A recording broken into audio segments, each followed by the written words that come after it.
अस्सलामुअलैकुम वरहमतुल्लाहि वबरकातुहू। प्यारे दोस्तों, क्या आपको भी खाना खाने के बाद पेट में भारीपन महसूस होता है?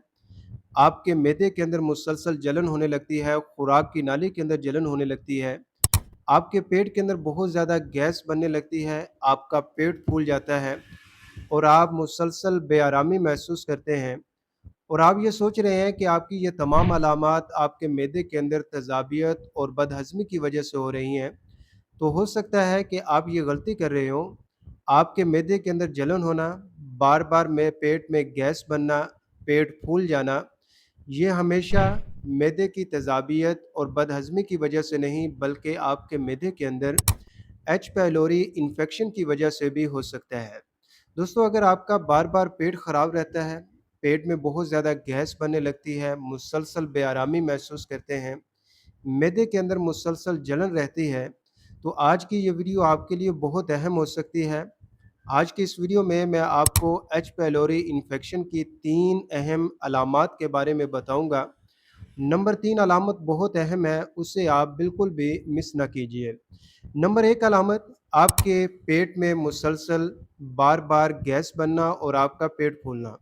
अगर आपको खाना खाने के बाद पेट में बहुत ज़्यादा गैस बनने लगे, आपका पेट फूल जाए, आप थोड़ा-सा भी खाना खाते हैं, फ़ौरी तौर पर आपका पेट फूल जाता है और ऐसा महसूस होता है कि आपने बहुत ज़्यादा खाना खा लिया है और उस वजह से आप मुसलसल बेआरामी महसूस करते हैं, तो ये आपके मैदे के अंदर एच पैलोरी इन्फेक्शन की एक बहुत ही अहम अलामत हो सकती है।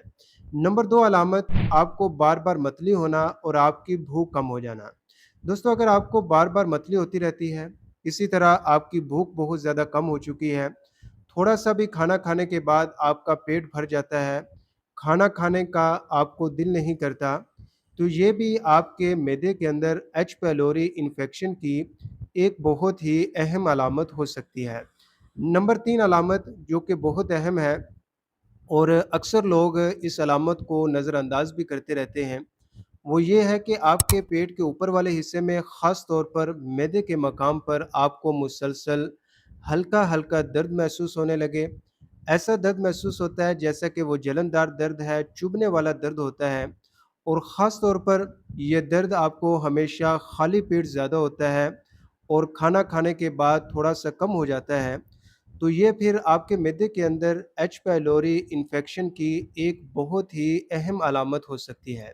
दोस्तों, अगर आपको इन तीनों अलामात में से कोई भी अलामत महसूस होती है, तो इसके लिए आप अपना एच पैलोरी टेस्ट लाज़मी करवाएँ और अगर आपका एच पैलोरी टेस्ट पॉज़िटिव आता है, तो इसके लिए आप होम्योपैथिक इलाज को लाज़मी आज़माएँ।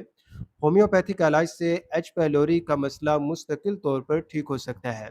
दोस्तों, वैसे इन तीनों अलामात में से आपके अंदर कौन-सी अलामत ज़्यादा महसूस होती है, मुझे आप कमेंट सेक्शन में लाज़मी बताएँ। अपनी सेहत का बहुत सारा ख़्याल रखिए। इंशाअल्लाह ताला एक नई वीडियो के साथ आपके साथ दोबारा मुलाकात होगी। Homeopath doctor Mohammad Siddique.